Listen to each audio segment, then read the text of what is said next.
शालू आपका, मनोज आपका, अमितेश आपका, हमारे साथ कुछ खास मेहमान उनसे मैं आपको तारुफ कराता हूं। चर्चा में आगे बढ़ते हैं। Lieutenant general retired Sanjay Kulkarni sir हमारे साथ हैं, बहुत स्वागत है संजय सर आपका। डॉक्टर सुरेंद्र सिंह है हमारे साथ, फॉर्मर एनएसजी कमांडर, बहुत स्वागत है डॉक्टर सुरेंद्र आपका। उदय शाह फॉर्मर आईपीएस हमारे साथ हैं, बहुत स्वागत है उदय जी आपका। साथ में एनके सूद जी हैं, फॉर्मर रॉ ऑफिसर, बहुत स्वागत है सूद साहब आपका। और पीके भारद्वाज साहब हमारे साथ होंगे, former DIG of border securities, RK, माफ करिएगा, आरके भारद्वाज साहब। ठीक है जनरल साहब, सबसे पहले शुरुआत में आपसे कर रहा हूं। संजय जी, बहुत लंबे समय के बाद देश के अंदर, वो भी राजधानी तक दस्तक तो दे दी है। ये जो नई गतिविधियां हैं, नए तरीके के डेवलपमेंट है, और उसके पहले जिस तरीके से धरपकड़ हो रही थी, इसको आप पहली निगाह में कैसे देख पा रहे हैं, कल से लेकर अब तक का जो घटनाक्रम रहा? अतुल, जिस प्रकार से गिरफ्तारी हुई है, जिस प्रकार से ये सारे के सारे एक डॉक्टरों का ग्रुप है, जिसमें एक महिला डॉक्टर भी शामिल है, जिस प्रकार से लगातार 7 साल से अल-फलाह यूनिवर्सिटी में उमर जो मारा गया है, ऐसे लगता है मर गया होगा क्योंकि I-20 वही चला रहा था। वो उस यूनिवर्सिटी में पिछले 7 साल से लेबोरेटरी में कुछ काम करते थे। इतना ही नहीं कि डॉक्टर जो है जिसने अपना MBBS किया है, वो अहमदाबाद में पकड़ा गया है, जो पॉइजन जो है कैस्ट्रोल से निकालने की राइसिन करके बोलते हैं, उसको निकालने में लेबोरेटरी में काम कर रहा था। तो ये जो एक नेक्सस है, यही डॉक्टर्स हैं जो श्रीनगर में अब जिनका तालमेल है। मुझे लगता है अब जो हम लोग अमूमन जो कहते थे कि ये आतंकी जो है और ये जो स्लीपर सेल्स हैं, ये जो ओवरग्राउंड वर्कर्स हैं, ये आम लोग होंगे। अब ये आम लोग नहीं, ये सब पढ़े लिखे लोग हैं। ऐसे पढ़े लिखे लोग हैं जो जानते हैं वो क्या कर रहे हैं, और वो ये भी जानते हैं कि इसका परिणाम क्या होगा। वो ये भी जानते हैं उनको कंट्रोल कौन कर रहा है, कहाँ से उनका पैसा आ रहा है, कहाँ से उनके पास हथियार आ रहे हैं, कहाँ से एमोनियम नाइट्रेट को किस प्रकार से डीजल या मोबिल ऑयल में मिला करके किस प्रकार से डेटोनेटर के साथ उसको धमाका देने की काबिलियत कैसे लेबोरेटरी में की जाती है, उसको किस प्रकार से उसका उन्होंने इफेक्ट दिखाया। यही नहीं, 2900 किलोग्राम का एमोनियम नाइट्रेट, अगर मैं आपको याद दिलाऊं, 2020 में बेरूट के इसमें पोर्ट के ऊपर जो हमला हुआ था, उसमें 2900 टन जो एमोनियम नाइट्रेट का जो ब्लास्ट हुआ, जिसमें 3 लाख लोग बेघर हुए, और जबरदस्त ब्लास्ट हुआ बेरूट में 2020 में। वही एमोनियम नाइट्रेट जिसको हम लोग अमूमन खेतों में फर्टिलाइजर के तौर पर इस्तेमाल करते हैं, लेकिन नाइट्रेट वो एलिमेंट है जिसमें हम एक्सप्लोजन का इस्तेमाल कर सकते हैं। तो आप ये जबरदस्त नेक्सस है। मुझे लगता है कहीं ना कहीं धीरे धीरे ये पर्दाफाश इसलिए हुआ क्योंकि जेके police, Delhi police, Haryana police, UP police, Gujarat police, ये सब का मिल करके इनके ऊपर नजर। मुझे लगता है कि संजय सर, आप मुझसे सहमत होंगे कि सरहदों पर जो सख्ती है, अब उसका विकल्प देश के अंदर जो लूप होल्स हैं या तैयार किए जा सकते हैं, उसमें ढूंढना शुरू कर दिया है इन हैंडलर्स ने या फिर इनके आकाओं ने।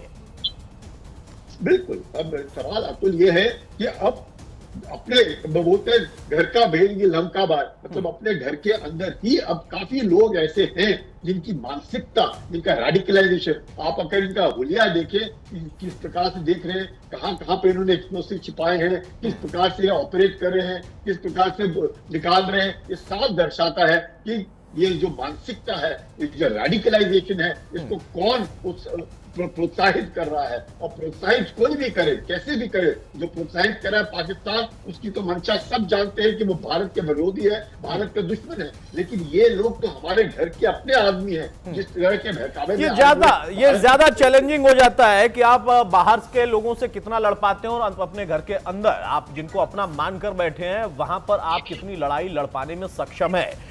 सुरेंद्र जी, जो बात तो यहां पर संजय सर कह रहे हैं, सबसे बड़ी समस्या यह है कि अगर आपको आरडीएक्स नहीं मिल पा रहा, आरडीएक्स आप सरहद उस पार से नहीं ला पा रहे, तो आपने विकल्प ढूंढ लिया जिसको हम फर्टिलाइजर के तौर पर यूज करते हैं, उसको आप एक विस्फोटक के तौर पर भी इस्तेमाल कर लीजिए। बहुत सारी इसमें ऐसे अभी तक चीजें निकल कर आई हैं जिससे चैलेंजेस बढ़ते हुए दिख रहे हैं एजेंसियों के लिए भी। हालांकि उसमें अपना वो एजेंसियां काम कर रही हैं, जांच पड़ताल और धरपकड़ बहुत पहले से शुरू हुई, और उसी का नतीजा है। हो सकता है बहुत सारे लोग हमारी इस चर्चा से भी असहमत हो कि कुछ पकड़ लिया गया, इस वजह से हम इसको लेकर खुशी के साथ चर्चा कर रहे हैं, लेकिन कितने लोगों की जान चली गई। लेकिन जिस बात का जिक्र वो कर रहे थे सुरेंद्र सर, वहां पर संजय सर, अगर उस पूरे धमाके की सामग्री को हम देखें और देश के चुनिंदा हिस्सों में उसका इस्तेमाल हो जाता तो तस्वीर कितनी भयावह होती।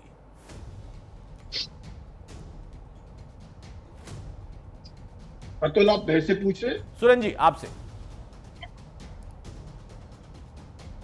मुझे सुरेंद्र जी ये जी हाँ जी सर, हाँ जी आवाज आ रही। सर जो संजय सर कह रहे हैं ये बिल्कुल सही कह रहे हैं। जिस तरीके से जो है ये बहुत बड़ी चिंता का विषय है। इससे पहले जो भी ऐसे आतंकवादी या ऐसी घटनाओं को जो अंजाम देते थे वो कहीं ना कहीं जो है ना पढ़ाई के अभाव से, गरीबी से अभाव से, इस टाइप के प्रभाव में जो है ना आतंकवादी उनको लेके जो है ना आगे बढ़ाते थे। परंतु अभी जो ये लक्ष्य पूरा मिला है, पूरा डॉक्टरों की टीम है और ये 5-6 डॉक्टर तो जो है ना अभी सीधे संज्ञान में आए, पकड़ में आए हैं। इसके बाद ये लगता नहीं कि चेन बहुत लंबी होती जाएगी। और जिस तरीके से उन्होंने लाल किले के पास पहुंचने की कोशिश करी है, जैसे इनपुट आ रहे हैं कि उन्होंने सुनहरी मस्जिद के पास करीब 3 घंटे तक इंतजार किया। तो यहाँ जो ऑफिस वर्क है 5 और 6 बजे के आसपास छुट्टी होती है और जो लगभग उस टाइम के ऊपर 8 बजे तक बहुत ज्यादा जाम रहता, पूरी दिल्ली जो ना एकदम पीक टाइम रहता है। तो उस समय बहुत ज्यादा भीड़ रहती है उस क्षेत्र से, लाल किले वाले क्षेत्र से तो गुजरना बहुत ही मुश्किल हो जाता है। अगर वो उसको खाली वो भागने की फिराक में, उस तरीके से निकलने की फिराक में होता तो वो दिल्ली के बाहर का रास्ता पकड़ता।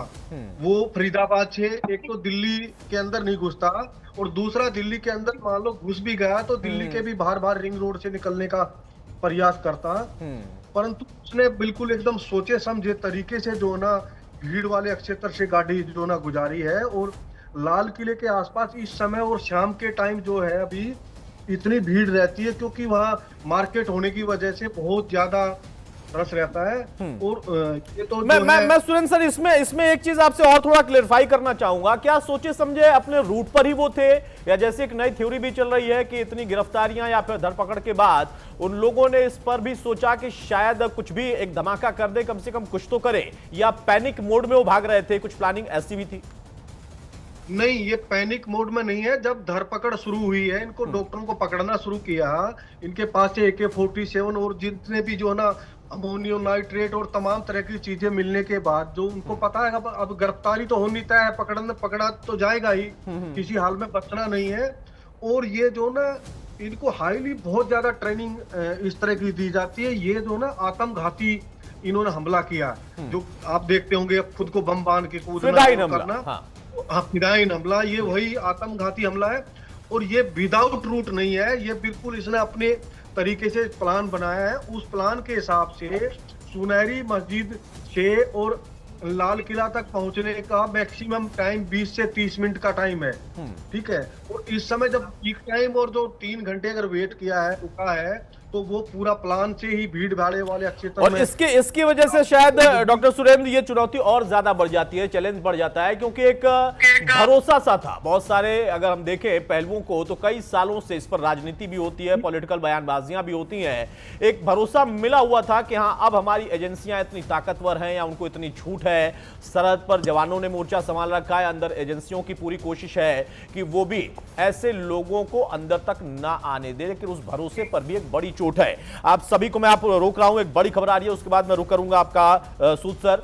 लेकिन फरीदाबाद में पुलिस ने बड़ा एक्शन लिया। ये बड़ी खबर आ रही है, अल फलाह यूनिवर्सिटी से 8 लोगों को हिरासत में लिया गया है। 8 कर्मचारियों से पूछताछ कर रही है इस वक्त एजेंसियां। पुलिस यूनिवर्सिटी में पढ़ाता था। दिल्ली धमाके का जो आरोपी है उमर, जिसका नाम प्रमुख तौर पर निकल कर आया, उसका कनेक्शन इस यूनिवर्सिटी से निकला। तो वहां पर और भी लोगों हैं जो कि इस वक्त पुलिस या फिर एजेंसियों के निशाने पर होंगे या उनसे कुछ और इनपुट निकाले जा सकते हैं। इसकी कोशिश में ये इस वक्त एजेंसियां लगी हुई हैं। 8 कर्मचारी हैं जिनसे पूछताछ पुलिस भी कर रही है, क्योंकि ये यूनिवर्सिटी और इसकी इन्वॉल्वमेंट या फिर यहां पर पढ़ाने वाला एक शख्स, उसका क्या रोल था, और भी कई लोग उसके क्या टच में थे या वो सिंगल हैंड यहां पर ऑपरेट कर रहा था, ये सारी चीजें अभी जांच के दायरे में है। एनके सूद सर, जब एक रॉ ऑफिसर से हम इन चीजों को समझते हैं तो एक होता है अंदरूनी कवच देश के अंदर और एक होता है सरहद और सरहद के पार। आप दोनों के बीच में तार का एक काम करते हैं, दोनों के कनेक्शन को आप जोड़ते हैं। देश के अलग अलग बाहरी जो कंट्रीज हैं उनसे भी जुड़ता है और देश के अंदर भी आप इनपुट देते हैं कि उनका क्या यहां पर भी कोई मॉड्यूल ऑपरेट हो सकता है या हो रहा है। यहां पर नहीं लगता कि शायद एक लंबे समय के बाद कोई चूक हुई है या फिर उस तरफ ध्यान ही नहीं गया कि इस तरह की प्लानिंग, जबकि ऑपरेशन सिंदूर के बाद एक सीधा मैसेज था देश का, उसके बाद भी हो रही है? देखिए, यहाँ पे गेम चलती है कैट और माउस की। जो आगे भागता है उसके पीछे बिल्ली जाती है, ये चीज चलती रहती है, गेम चलती रहती है। कई बार चूहा जरा बच जाता है, तो शायद इस टाइम पे चूहा बच गया होगा। लेकिन आपको एक बात बता दूं कि हमारी पूरी नजर थी पाकिस्तान की एक्टिविटीज के ऊपर, पाकिस्तान के ऐसे की एक्टिविटीज के ऊपर। जब से ऑपरेशन सिंदूर हुआ, इंडिया बड़ा क्लोजली बात कर रहा था। जब यहाँ पे अजहर महमूद के 10 फैमिली के मेंबर मारे गए तो इंडिया को पता था वो बच गया, उसको मारने की प्लान थी, तो इंडिया को पता था कुछ ना कुछ होगा। क्योंकि पाकिस्तान की जो नेशनल पॉलिसी है वो है टेररिज्म की, ये नेशनल पॉलिसी है। कोई ऐसा नहीं कि आज पॉलिसी बनी है, हमेशा की उससे पॉलिसी रही है। देखिए, ये जो टेरर कैंप थे, जो जिस पे हमने अटैक किया, 9 टेरर कैंप पे, उसके बाद पाकिस्तान ने एक प्लान बनाया। उसने कहा छोटे छोटे टेरर कैंप बनाएंगे, और जो छोटे छोटे टेरर कैंप बनाए वो उन्होंने भेज दिए KPH के अंदर, KPKH के अंदर। और वहां पे 413 इन्होंने टेरर कैंप बनाए हैं, जहां पे अजहर महमूद का भी टेरर कैंप था। और ये सारी प्लानिंग की गई है अजहर महमूद के द्वारा। अजहर महमूद को तो छोड़ दिया, बेसिकली ISA के द्वारा की गई है। और अजहर महमूद ने एक जो आदमी पकड़ा गया था यहाँ पे, जो राथर, आदिल अहमद राथर जो पकड़ा गया था, वो जैश ए मोहम्मद के पोस्टर लगा रहा था जम्मू एंड कश्मीर में। उसको 27 अक्टूबर को पकड़ा गया था। उससे पूरी नजर थी इनके ऊपर, लेकिन शायद पाकिस्तान इसमें थोड़ा सा एक कदम आगे निकल गया। और देखिए, यहाँ पे क्या है कि बांग्लादेश के अंदर भी एक पॉइजन यूज किया जा रहा है, जिसका नाम है पोलोनियम। और वहां पे भी इसको यूज किया जा रहा है। वो यूज किया जा रहा है इजराइल के द्वारा, जो वहां पे इस टाइम पे जैश ए मोहम्मद के लोग बैठे हैं, और जहां पे वो वहां पे जो साथ में जो हमास के लोग पाकिस्तान के ऐसे लेके आए। देखिए, एक्चुअली क्या था कि जो ऑपरेशन सिंदूर हुआ था, तो यहाँ पे अजहर महमूद की जो बहनोई, इसकी जो सिस्टर है, उसका हस्बैंड मारा गया था। और उसके बाद इसने अनाउंस किया कि वो एक वुमेन विंग बनाएगा जिसका नाम होगा जमातुल मोमिनत। और अजहर महमूद की जो सिस्टर, उसको हेड बनाया गया, यानी कि बुरके वाली भी यहाँ पे घूमेगी। आपने देखा यहाँ पे एक लेडी भी आई थी, डॉक्टर लेडी है, जिसमें इन्वॉल्व थी, तो वो भी अब काम करने जा रही है। देखिए, ये जो चीजें होती रहेंगी।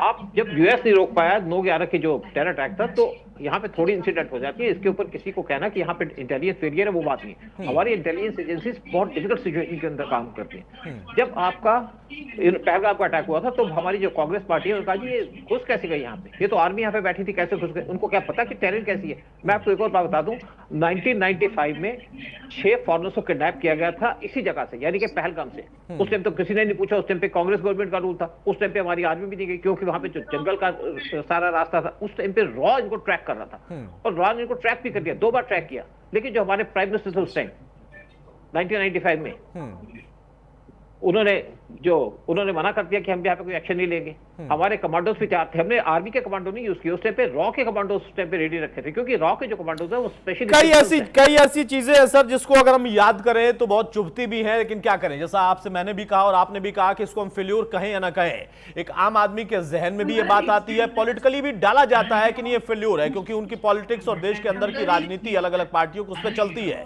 लेकिन जो आपने अलग अलग कंट्रीज की इस वक्त की स्थिति बताई और हमारे लिए जो चैलेंजेस हैं, ऐसा नहीं है कि हमारी एजेंसियों को पता नहीं था कि चैलेंज कितने बड़े हैं। ऑपरेशन सिंदूर के बाद जब एक नया मैसेज दिया गया था कि ऑपरेशन सिंदूर अभी भी कंटिन्यू है और आगे भी रहेगा, उसको ये सोच समझकर ही मैसेज दिया गया था कम से कम अब संभलो। लेकिन हमने जिसको मैसेज दिया उसकी फितरत में वो चीज है नहीं, ये हमें भी पता है, लेकिन फिर भी जब घटना होती है तो उस पर इस तरीके की चर्चाएं आम होती हैं। बहरहाल आर.के. भार्गव सर, अब यहां पर सवाल इस बात का उठता है कि जो बॉर्डर सिक्योरिटीज हैं, क्या इसको मैं मानूं जो मैंने पहला सवाल लिया था संजय सर से कि सरहदें तो हमारी थोड़ी मजबूत हुई हैं, हालांकि वहां पर तनाव रहता है, लेकिन वहां से अब इतनी आसानी से अंदर घुस जाना ये शायद थोड़ा मुश्किल हुआ है, इसलिए पैटर्न बदलने की कवायद है, जो बाकी मेहमान भी कह रहे हैं। उस बदले हुए पैटर्न को आप समझें कि यहां पर पढ़े लिखे तबके को भी अपने अंदर शामिल किया गया, ऐसे लोग जो बहुत आसानी से किसी की निगाह में नहीं आ सकते या उनके बारे में कोई सोच नहीं सकता, उनको रखा गया। जो धमाके की सामग्री है उन चीजों में भी बदलाव किया गया कि हमें कोई बाहर से खेप न लानी पड़े, सरहदों पर जो सुरक्षा है वो मुस्तैद रहे, लेकिन देश के अंदर हम क्या विकल्प बना सकते हैं, अब फोकस वहां पर है। तैयार करना है ये भी उनकी डायरिया में लिखा हुआ था, जिसमें अमोनियम नाइट्रेट, पोटेशियम नाइट्रेट, ये सारा उसमें दिया हुआ था। तो आज अगर उन्होंने उसी चीज को इस्तेमाल किया है तो इसमें कोई सरप्राइजिंग नहीं है। क्यों? क्योंकि अमोनियम नाइट्रेट को यहाँ पर लेना ज्यादा आसान है बजाय इसके कि बॉर्डर के दूसरी तरफ से एक्सप्लोसिव को लेकर के आना। बिल्कुल, ये यहाँ पर प्लेंटी में अवेलेबल है, खेती में काम आता है और ये फर्टिलाइजर है, और जिस तरह का आता है उससे शायद इमीडिएटली आप उसका एक्सप्लोसिव इस्तेमाल नहीं कर सकते, लेकिन अगर उसको आप प्योरीफाई करें तो उसको आप ब्लास्ट के लिए इस्तेमाल कर सकते हैं। और सबसे बड़ी बात यह है कि it is soluble in water, पानी के अंदर बड़ी आसानी से मिक्स हो जाता है, इसीलिए खेत में इसको खाद के तौर पर डालते हैं। अब इस तरह का एक्सप्लोसिव जो आपका टनों टन जो है वो सारे खेतों में पड़ा हुआ है, सब जगह पर रखा हुआ, उसमें से निकाल लेना या 1000 किलो निकाल लेना कोई इतना ज्यादा मुश्किल नहीं है। और इसका ये बहुत आसान है, बजाय इसके कि बॉर्डर से आप आरडीएक्स लेकर के आए या दूसरा कोई भी आप वहां से एक्सप्लोसिव लेकर के आए, जहां पर पकड़े जाने का भी खतरा है, जिसको लाना भी मुश्किल है और यहाँ पर स्टोर करना भी मुश्किल है। इस एक्सप्लोसिव को यानी अमोनियम नाइट्रेट को या पोटेशियम नाइट्रेट को यहाँ पर स्टोर करने में ज्यादा मुश्किल नहीं आएगी। क्योंकि अगर कट्टे में पड़ा हुआ है तो आप जाए किसी जो बीज वाला या यानी भार्गव सर, ये वही बात हो गई कि अब आपको अंदर, देश के अंदर भी बहुत सारे ऐसे लोग भी हैं और सामग्री भी है जिससे आपका, अगर हम कहें तो हर दिन आमना सामना भी होता रहता है, हमारे जीवन का हिस्सा भी हो सकते हैं, आसपास वो लोग भी हो सकते हैं, वो चीजें भी हो सकती हैं, उनको भी आपके खिलाफ इस्तेमाल किया जा सकता है। ये अब नया चैलेंज है, इसको लेकर भी बहुत सारे इनपुट से, इसका पहले भी कहीं ना कहीं जिक्र हुआ है, एजेंसियां इस पर काम करती हैं, एक्सपर्ट इसको लेकर सचेत करते रहते हैं, इसकी जानकारियां देते रहते हैं। एक बड़ी खबर आ रही है, उसका रुख करूं, उसके बाद उदय सहाय सर भी हमारे साथ जुड़ चुके हैं, फॉर्मर आईबीएस। आपके पास आऊंगा सर। दिल्ली धमाके से जुड़ी एक बड़ी खबर आ रही है, कुछ संदिग्धों को और हिरासत में लिया गया है। स्पेशल सेल ने संदिग्धों को डिटेन किया है, हिरासत में लेकर उनसे पूछताछ कर रही है। बड़ी खबर, क्योंकि अलग अलग हिस्सों से, आप देखिए कि देश की राजधानी एनसीआर का इलाका, अलग अलग स्टेट्स में पहले भी धरपकड़ हो रही थी और अब इस धमाके के बाद जहां से कनेक्टिविटी हो रही है या कुछ नई जानकारियां मिल रही हैं, वहां पर न सिर्फ एजेंसियां पहुंच रही हैं बल्कि पुलिस की सहायता से लोगों को डिटेन करके उनसे पूछताछ की जा रही है, क्योंकि अब एनआईए पूरे जांच का जिम्मा संभाल रही है और उसने सभी एजेंसियों का सहयोग लेकर अपनी जांच को और तेज कर दिया है। सहाय सर, अब जब बात पुलिसिंग की आती है तो एक तरफ सरहदों पर होते हैं हमारे जवान, होते हैं हमारी सेंट्रल फोर्सेज हैं, एजेंसियां हैं, उनका अपना काम है, लेकिन जब अंदर सिक्योरिटी की बात आती है तो बहुत बड़ा दारोमदार होता है पुलिस व्यवस्था पर, और वहां पर अगर चूक हो जाए तो उसका नजारा कुछ ऐसा ही होता है। यहां पर मानते हैं कि हां,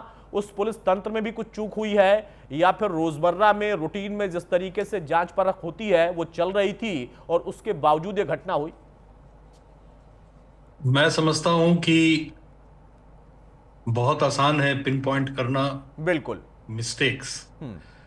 दिल्ली जैसे महानगर में जहां पॉपुलेशन डेंसिटी इतनी हाई है, ना ही तमाम व्हीकल को बिना स्पेसिफिक इंटेलिजेंस के आप बहुत कड़ी नजर रख सकते हैं या पूछताछ कर सकते हैं। बदरपुर बॉर्डर में आप जाएं तो आपको पता चलेगा कि वो स्कोप ही नहीं है कि आप मैन टू मैन वहां पर वेरीफाई करें, अनलेस आपके पास बिल्कुल स्पष्ट गाड़ी नंबर, गाड़ी make, engine number, chassis number, कितने लोग हैं अंदर, इस तरह का ग्राउंडेड इनपुट हो, जो कि डेफिनेटली नहीं था। बाकी लोग पकड़े गए थे, लेकिन पकड़े जाने के बाद ये बंदा वहां से या उसके पहले से या उनके प्रॉम्प्टिंग पे निकल गया, तो किस गाड़ी पे था, किस तरह का रूट ले रहा था, ऐसी कोई जानकारी नहीं थी। और एक जनरल चेकिंग थी, वो चलती है बॉर्डर्स पे और पिकेट्स पे, वो भी चल रही थी। और इसीलिए फाइंड फॉल्ट करने के लिए कुछ लोग ये कह रहे हैं कि भाई बॉर्डर से वो पास हुआ, क्यों नहीं पकड़ा गया। पकड़ा जाना, अभी पार करते हैं बॉर्डर, कितना आसान है आपको पता है। तो वो बहुत क्विक सक्सेशन में इवेंट्स हुआ, और उस क्विक सक्सेशन के इवेंट्स में फिर आके यहाँ पर वो जो जहाँ पर वारदात हुई है, मैंने भी वहाँ गाड़ी पार्क की है, वो एक जेनेरिक ढंग का स्पेस है जहाँ पर आप जाएं और पेड पार्किंग में गाड़ी लगाएं, और गाड़ी लगा के आप अगर किसी का इंतजार कर रहे हैं 1 घंटे 2 घंटे, वो वैसे टूरिस्ट भी जो आते हैं वो टैक्सी वाले इंतजार करते हैं बाहर, जो प्राइवेट गाड़ी है वो भी अंदर जब जाती है तो हो सकता है ड्राइवर इंतजार कर रहा हो, बाकी लोग लाल किले अंदर देखने गए हो या चांदनी चौक में सामने शॉपिंग के लिए गए हो। तो 2 घंटा 3 घंटा 3 दिन के बराबर नहीं है। इट इज पॉसिबल कि वो उसके इंतजार में मैं आपकी बात से बिल्कुल सहमत हूं कि पिन पॉइंटेड अगर जानकारी ना हो तो घटना होने के बाद पिन पॉइंट कर देना बहुत आसान होता है, लेकिन जिस जगह को उन्होंने चुना, जिस जगह पर यह घटना घटित हुई है, जो रूट उन्होंने लिया है, वहां पर इतना आसान नहीं होता है कि आप हर एक शख्स को, हर एक गाड़ी को इतना ज्यादा उस निगाह से देख भी पाओ, क्योंकि वहां पर पुलिस के सामने भी बहुत सारे चैलेंजेस होते हैं। लेकिन जब घटना घटित होती है तो सारी जिम्मेदारी पुलिस की हो जाती है, खुफिया एजेंसियों की हो जाती है। संजय सर, मैं आपके पास आऊं उसके पहले एक बड़ी खबर और आ रही है। गृह मंत्रालय को रिपोर्ट सौंप दी गई है। दिल्ली पुलिस ने अपनी रिपोर्ट सौंप दी है। दिल्ली पुलिस ने शुरुआती जो जांच है, प्रारंभिक जो जांच की गई है, उसकी रिपोर्ट अपनी सौंप दी है गृह मंत्रालय को। कार ब्लास्ट को लेकर अपनी रिपोर्ट में क्या ब्यौरा दिया गया है, खुलासा होना तो बाकी है, लेकिन रिपोर्ट में धमाके के घटनाक्रम का पूरा विवरण विस्तृत तौर पर अब तक दे दिया गया है। संजय सर, जो तमाम और भी हमारे पैनलिस्ट कह रहे हैं, जिस पर आपने भी अपना कमेंट किया था कि जब हम सरहदों पर सख्ती बढ़ा देते हैं तो देश के अंदर या फिर कहां से और चैलेंजेस आपके लिए खड़े हो सकते हैं, उसका एक नजारा है हमारे सामने, ये सबक है। अब इस सबक के बाद हमें और किस दिशा में आगे बढ़ना पड़ेगा, क्योंकि एक घटनाक्रम हुआ, भारत ने स्ट्राइक से लेकर एयर स्ट्राइक तक किया, सब कुछ किया। सरहदों पर न सिर्फ फोर्सेस को और ज्यादा छूट दी गई है, टेक्नोलॉजी में बढ़ोतरी कर दी गई है, बहुत कुछ हुआ है, बहुत कुछ बदला है। इस पर राजनीति चलती रहेगी, बहुत सारी बातें चलती रहेंगी, लेकिन अब जो ये नए चैलेंजेस हैं, जो कि हमने कुछ और कंट्रीज में शायद इस तरीके के चैलेंजेस देखे होंगे, और अगर देखे हैं तो उसकी तुलना में हमारी जो डेमोग्राफी है, हमारा जो भौगोलिक क्षेत्र है, वहां पर हमारे लिए मुश्किल और बढ़ जाती है। ये घटना आगे के लिए और कितना संजीदगी के साथ हमें सबक दे रही है?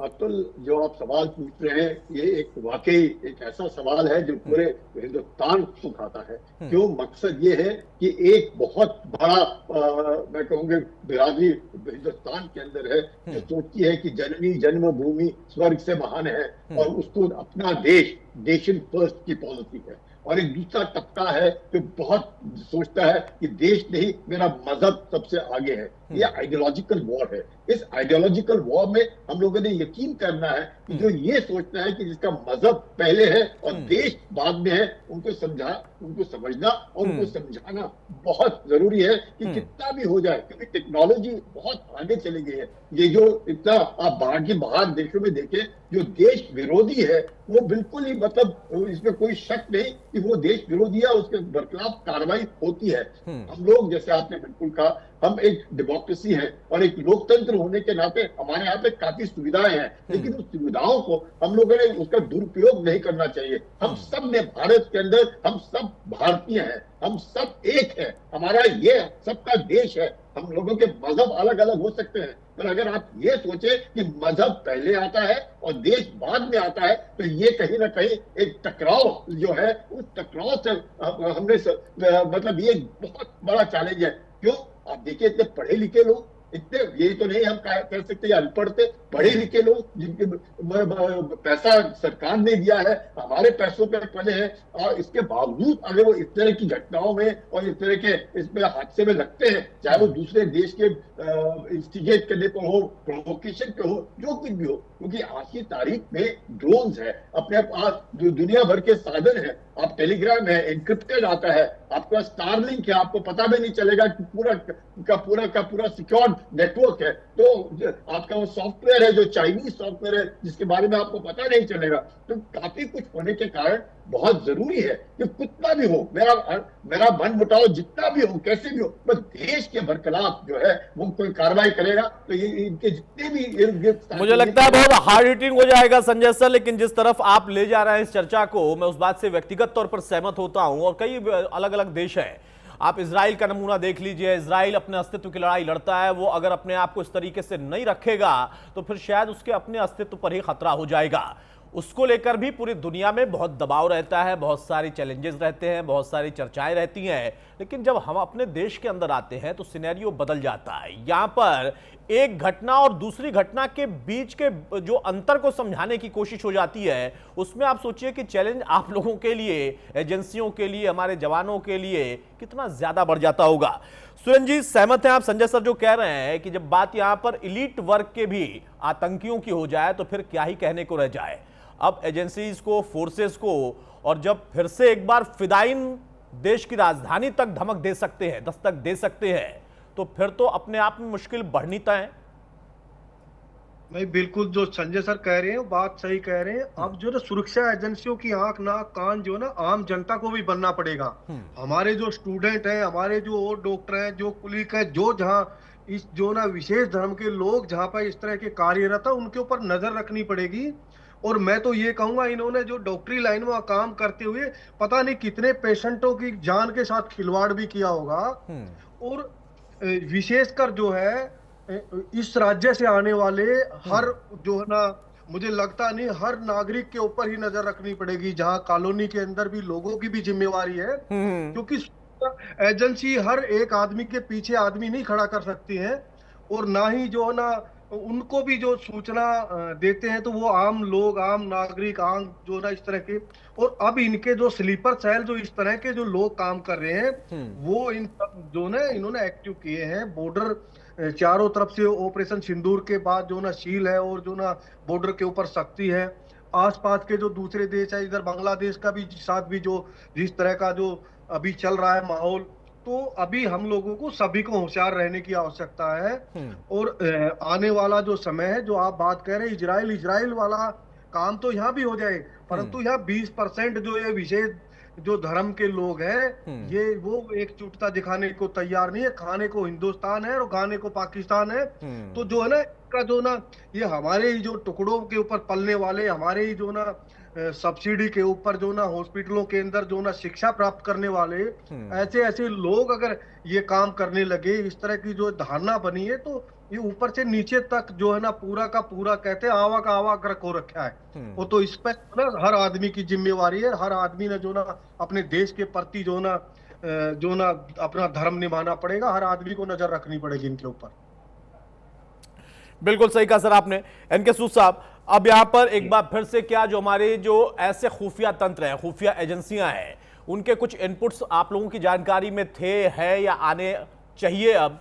क्योंकि जो घटनाक्रम पहले हुआ और हमने उसका जवाब दिया सरहद के उस पार जाकर अलग देश के अंदर, उसकी फितरत क्या है फिर से दोहराने की मुझे जरूरत नहीं है, लेकिन उनके उस फितरत के बाद अगर पैटर्न वो बदल दे, वो उसी बदले के साथ नए मॉड्यूल को लेकर खड़े हो जाए हमारे देश के अंदर, तो एजेंसियां शायद मुझे लगता है कि उन चीजों को थोड़ा सा क्या इग्नोर कर रही थी, ऐसा मैं कह सकता हूं। हालांकि ऐसा नहीं होगा, लेकिन कहीं ना कहीं ट्रैक आउट हुई है।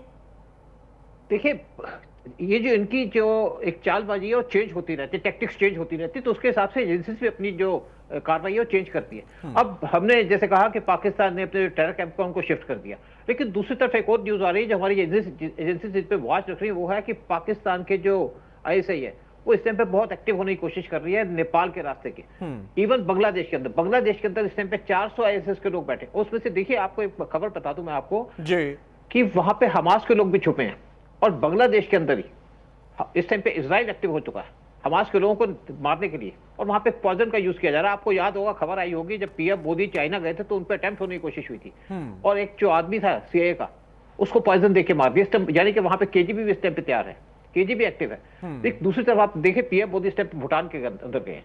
ये जो आपके पाकिस्तान के ऐसे, वो भूटान के जंगलों के अंदर अपने कैंप्स बनाने की कोशिश कर रही है। तो PM मोदी वहां गए बात करने के लिए, स्पेशली इस चीज को रोकने के लिए। हमारे लिए खतरा बहुत है, हमारा जो एरिया है वो बढ़ता जा रहा है, लेकिन हम तैयार नहीं है। ऐसी बात नहीं हम खबर नहीं रख सकते। पहले भी भूटान के अंदर अल्फा के लोग थे, जब PM मोदी, जब यहाँ गवर्नमेंट आई हमारी, तो उन्होंने अल्फा के लोगों को वहां से निकलवाया। इवन बांग्लादेश के अंदर जो अल्फा या टेररिस्ट ग्रुप थे उनको वहां से निकलवाया। इवन आप देखिए, म्यांमार के अंदर बहुत से टेररिस्ट ने आके NSCN के लोग भी हैं। और आपको याद होगा 2015 में एक सर्जिकल स्ट्राइक की गई थी, जब हमारे 20 जवानों को मार दिया गया था मणिपुर के अंदर, और उस टाइम पे हमने सर्जिकल स्ट्राइक की थी म्यांमार के अंदर हमारी आर्मी ने। तो उस टाइम पे वहां के जो 40 मिलिटेंट को मारा, साथ में उनके टेरर कैंप को डिस्ट्रॉय कर दिया। फिर हमने वहां के गवर्नमेंट से मिलकर के जो बाकी टेरर कैंप थे उनको डिस्ट्रॉय कर दिया। आज अगर नॉर्थ ईस्ट के अंदर पीस है, तो उसके पीछे भी हमारी एजेंसी और हमारी आर्मी का बड़ा इंपॉर्टेंट रोल है। अब लोग बहुत बात करते हैं कि यहाँ से पाकिस्तान से कैसे आ गए, क्योंकि बहुत से कांग्रेसी पूछ रहे थे क्वेश्चन। देखिए टनल्स है वहां पे, टनल्स के थ्रू आ जाते हैं। और ये देखिए वहां पे क्या, हमारी कोई आर्मी जंगल में नहीं बैठी होती, जंगल के बाहर इनकी छोटी छोटी पोस्टें होती है, जंगल से घुस जाते हैं। आप अरुणाचल प्रदेश के अंदर देखिए क्या हाल है। आर्मी एक रूटिंग करने जाती है, घूमने जाती है, स्पेशली एरिया को स्कैन करने जाती है, 15-20 दिन का उसका चक्कर लग जाता है, और दूसरी तरफ बेसिकली जब वापस आती है तो किसी और जगह से घुस सकते हैं। यही काम होता है बांग्लादेश के अंदर। बांग्लादेश के अंदर बीएसएफ वहां पे पेट्रोलिंग करती है, और जो स्मगलर्स है वहां पे, स्पेशली जो काऊ की स्मगलिंग होती है, वो रूट को ट्रैक करते हैं कि आज गए हैं, 1-2 घंटे के बाद आएंगे, तो तब वहां घुस जाते हैं। और जो लोग सोचते हैं कि बॉर्डर के ऊपर हमारी आर्मी खड़ी है, बीएसएफ खड़ी है, ये इतनी हमारे पास आर्मी नहीं है, और इतनी आर्मी हम खड़ी भी नहीं कर सकते कि बॉर्डर के ऊपर हमारी और इतना आसान भी नहीं है सर, ये बहुत महत्वपूर्ण बात कह रहे हैं। इतना आसान भी नहीं है कि हम सरहदों को इस तरीके से सोच लें कि हाँ वहां पर हर एक चप्पे चप्पे पर है तो निगाह, लेकिन फिर भी अगर हम अपने देश की भौगोलिक स्थिति को देखें, अलग अलग बॉर्डर्स को देखें, तो वहां पर कितना चैलेंज होता है। आज की बढ़ी हुई टेक्नोलॉजी में इतनी छूट के बाद भी हमारे जवानों के लिए, एजेंसियों के लिए कितना चैलेंजिंग वो होता है, वो इतना आसान नहीं है जितना हम आपस में चर्चा करके यहाँ पर उसको समेट देंगे और समअप कर देंगे। बहरहाल भार्गव सर, अब यहाँ पर जो बॉर्डर सिक्योरिटीज की बात है उसका जिक्र भी अभी पैनलिस्ट कर रहे थे। अब बॉर्डर फोर्सेस को एक बार मुझे लगता है कि शायद फिर से कुछ ऑपरेट करने की कवायद की जाएगी, क्योंकि एक आम चर्चा शुरू हो गई है।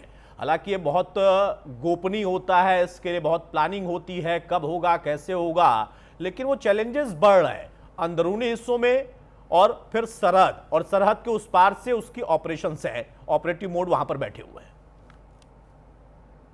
देखिए जहां तक बॉर्डर का सवाल है तो आई कैन एश्योर यू कि वहां से घुसपैठ करना अब इतना आसान नहीं है। जो कश्मीर का एलसी का एरिया है वहां पर आर्मी भी है, बीएसएफ भी है, वहां पर हमारे जो डिफेंस है वहां पर काफी तगड़ी है। वहां से ठीक है स्नीक इन तो करेंगे, कहते हैं ना कि आदमी के लिए कोई भी जगह कठिन नहीं होती। बिल्कुल, बाहर बैठे हुए दूसरी साइड में बैठे उन्हें इंतजार करना होता है मौके का, जबकि हमारे जो जवान हैं या आर्मी के जो जवान हैं उनको 24 घंटे वहां पर जो है सतर्क रहना पड़ता है। उसमें अगर कहीं भी थोड़ा सा उन्हें मौका मिलता है तो वहां से घुस आते हैं, तो इसलिए उसको हम रूल आउट नहीं कर सकते कि वहां से कभी कोई इन्फिल्ट्रेशन नहीं होगा, कभी कोई हथियार नहीं आएंगे या कभी कोई एक्सप्लोसिव नहीं आएगा। या इसी तरह बांग्लादेश पर भी, बांग्लादेश का बॉर्डर जिसने देखा है, जहां पर नौकरी की, उन्हें पता है कि किस तरह का रिवराइन बॉर्डर है और किस तरह से वहां पे स्मगलिंग होती है। पशुओं की स्मगलिंग किस तरह होती है, जो केले का तना होता है उसके बीच में छेद काट करके वो आदमी या मवेशी अपना मुंह निकाल करके सांस लेता हुआ नदी के थ्रू क्रॉस करके चला जाता है। बिल्कुल। तो जो एक डिटरमेंट वहां से इन्फिल्ट्रेटर है, इधर आने वाला है, वो किसी ना किसी तरीके से आएगा। लेकिन आने के बाद वो कहां जाएगा, वो अंदर ही आएगा। अंदर ही आकर के उसने कुछ ना कुछ ऑपरेट करना है, कुछ टेररिस्ट एक्टिविटी करनी है या कुछ ना कुछ उसने करना है। नंबर 1 बात। नंबर 2 बात यह है कि बाहर से जो आएंगे वो तो आएंगे, लेकिन हमारे अपने यहाँ अंदर इतने स्लीपर सेल हैं। हम खाली दिल्ली की बात कर रहे हैं आज की तारीख में, दिल्ली अकेली नहीं है, दिल्ली के साथ में और भी बड़े बड़े वो शहर हैं जो कि टेररिस्ट के नक्शे पर हैं। उनके ऊपर उनके लिए उनके plan A, plan B, plan C, plan D, इस तरह उन्होंने बना रखे हैं। अभी भी जो इंसिडेंट हुआ, इसको ठीक है, मैं मानता हूं कि उन्होंने ये एक डेस्परेट एक्शन लिया इस डर से कि अब वो पकड़े जाएंगे, इसलिए कुछ ना कुछ एक्शन ले लो, लेकिन उसका भी प्लान उनके पास तैयार था कि किस जगह पर उन्होंने। मुझे लगता है भार्गव सर इसको ऐसे कहें कि सिर्फ बड़े बड़े शहर नहीं है, बल्कि अब तो बड़े बड़े डॉक्टर, इंजीनियर भी इसमें शामिल हो सकते हैं। ये और ज्यादा खतरनाक है और चैलेंजिंग है। वो पहले भी थे, देखिए आप देखें ना, अमेरिका में जब 9/11 हुआ था, बिल्कुल क्या वो वर्ल्ड ट्रेड सेंटर के ऊपर अटैक हुआ था, तब बताइए जिसने अटैक किया था ये जो उनके इस समय हैंडलर थे, कौन लोग थे, ये बताने की जरूरत नहीं है। सिर्फ ये भारत के लिए नहीं, दुनिया के अलग अलग हिस्सों में इसके जो एग्जांपल्स हैं वो पहले भी आ चुके हैं, हो सकता है कि आगे भी आते रहें, उनके ऊपर भी काम वो कर रहे होंगे। साहिद साहब, बहुत संक्षेप में आपसे जानना चाहूंगा, पुलिसिंग की हम बात कर रहे थे, आपने कहा कि पिन पॉइंट अगर जानकारी ना हो, अब यहाँ पर जो फोर्सेज हैं, सेंट्रल एजेंसियां हैं, उनके साथ साथ मुझे लगता है कि देश के अलग अलग हिस्सों में पुलिसिंग को भी और कनेक्शन ज्यादा डेवलप करने की जरूरत है, या वो है अभी, अगर ऐसी घटनाएं हो गई हैं तो? देखिए, चूंकि ये घटना दिल्ली में हुई, इसका एक फॉल आउट ये हुआ है कि बहुत कम समय में, इसको मैं क्विक रिएक्शन कहूंगा, ये जांच एक सेंट्रलाइज एजेंसी जिसका मैंडेट अक्रॉस द कंट्री है या इवन बियॉन्ड है, NIA, उसको सौंप दिया गया है। बिल्कुल। और ये उसके नेचुरली, इसका मतलब ये नहीं है कि बाकी हाथ पे हाथ धर के बैठेंगे, वो सपोर्टिंग एजेंसी हो जाएंगे, वो फीड करेंगे और उसका एक डिसीजन मेकिंग में उसमें क्विकनेस आएगा। दूसरी बात मैं ये कह रहा था कि मैं थोड़ा सा प्रोग्राम के पहले रिसर्च कर रहा था, तो मैंने देखा कि कम से कम दर्जनों ऐसे मौके हैं पास्ट में, पिछले 10-15 साल में, जहां डॉक्टर शामिल हुए हैं। लेकिन ये पहला मौका है जहां पर लेडी डॉक्टर का इतना इम्पोर्टेंट टेररिज्म में रोल उभर के आया है। ये एक बहुत चैलेंजिंग है, खतरनाक भी है। मैसेज दे रहा है आपको, क्लियर मैसेज दे रहा है कि आपको और कैसे ऑपरेट जो हो सकते हैं या उनका इस्तेमाल हो सकता है, उस पर भी अपनी निगाह रखनी पड़ेगी। सर माफी चाहूंगा, समय की थोड़ी पाबंदी है। बहुत शुक्रिया संजय सर आपका, सुरेंद्र जी आपका, सहाय साहब आपका, सूद साहब आपका और भार्गव सर आपका भी। तो धमाकों के बाद एक बार फिर से जब एनआईए को इसकी जांच जब दी गई है, तो वहां पर तमाम एजेंसियां उनके साथ मिलकर नए इनपुट्स इकट्ठे कर रही हैं। अब तक की जो जानकारी है उसमें बहुत सारे लोगों को डिटेन किया गया है, बहुत सारे जगहों पर अभी भी छापेमारी चल रही है और आगे भी चल सकती है। लेकिन मास्टरमाइंड क्या था, ऑपरेशन मॉड्यूल क्या था, इसको लेकर अभी जांच उस दिशा में आगे बढ़ रही। नमस्कार।